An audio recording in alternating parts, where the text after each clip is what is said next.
दोस्तों मैं इस वक्त बाराबंकी के छाया पर हूं और जहां पर मैं इस वक्त खड़ा हूं ये लेबर अड्डा है दोस्तों। और मेरे पीछे जो आप प्रतिमा देख रहे हैं ये प्रतिमा है राजा बलभद्र सिंह चहलारी की। लेकिन दोस्तों बहुत से कम लोग होंगे जिनको पता होगा कि राजा बलभद्र सिंह चहलारी कौन थे और उनका रिश्ता बाराबंकी से क्या था और ये प्रतिमा यहाँ पर क्यों लगी है, यही बताने के लिए आज मैं यहाँ पर आया हूँ।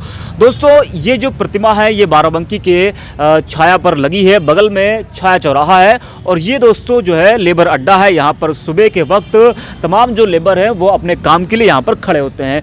इस प्रतिमा पर ज़रा आप दिखाइए एक बार क्या लिखा हुआ है, आपको मैं पढ़कर ज़रा बता दूं। इस पर लिखा हुआ है कि प्रथम स्वाधीनता संग्राम के अमर नायक राजा बलभद्र सिंह चहलारी और 600 से अधिक ज्ञात अज्ञात अपूर्व रणबांकुरे हिंदू मुसलमान सैनिक जो ओबरी नवाबगंज बाराबंकी के युद्ध में अंग्रेजों से वीरता पूर्वक लड़ते हुए वीरगति को प्राप्त हुए, उनकी पुण्य स्मृति में समर्पित है श्रद्धा सुमन।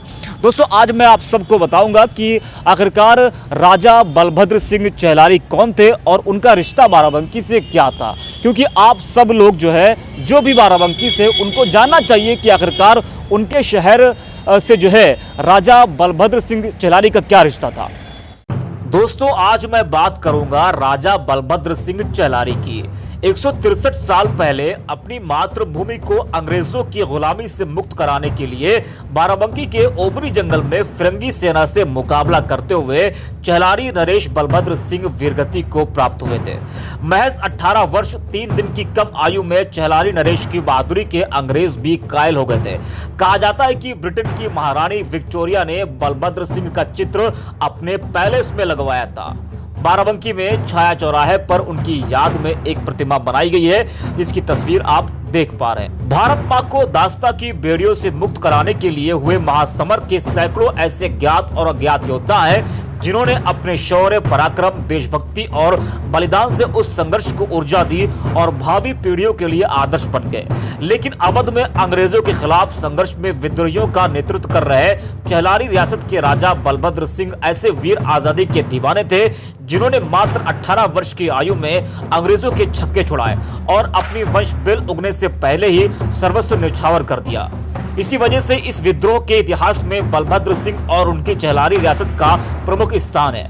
अंग्रेजों के खिलाफ युद्ध में बलभद्र सिंह के अदम्य साहस की अंग्रेज सेनापति ने भी प्रशंसा की और ब्रिटेन की महारानी ने अपने महल में उनका चित्र लगवाया। इसी से वे अवध ही नहीं पूरे देश में अंग्रेजों के खिलाफ लड़ाई के नायक बन गए थे। उनके त्याग और बलिदान की गौरव गाथा आज भी अवध के जनजीवन में जीवित है। राजा बलभद्र सिंह का जन्म 10 जून सन 1840 को बहराइच के चहलारी राज्य, जो अब बहराइच जिले के मैसी क्षेत्र में है, वहां हुआ था।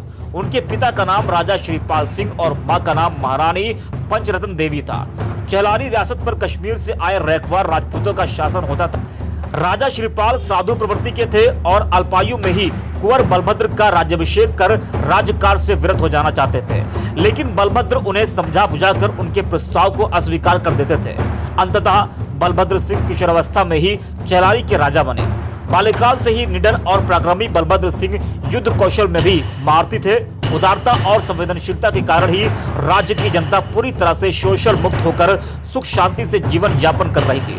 सेना में प्रत्येक जाति धर्म के बहादुर युवकों को भर्ती किया गया, जिसका नेतृत्व अमीर खां कर रहे थे। भिखारी रैदास जैसे बहादुर योद्धा भी सेना में ओहदेदार थे। तो दोस्तों मुझे पूरी उम्मीद है कि आपको राजा बलभद्र सिंह चहलारी के बारे में जानकारी मिल गई होगी और आपको पता भी चल गया होगा कि राजा बलभद्र सिंह चहलारी कौन थे और उनका रिश्ता बाराबंकी से क्या था।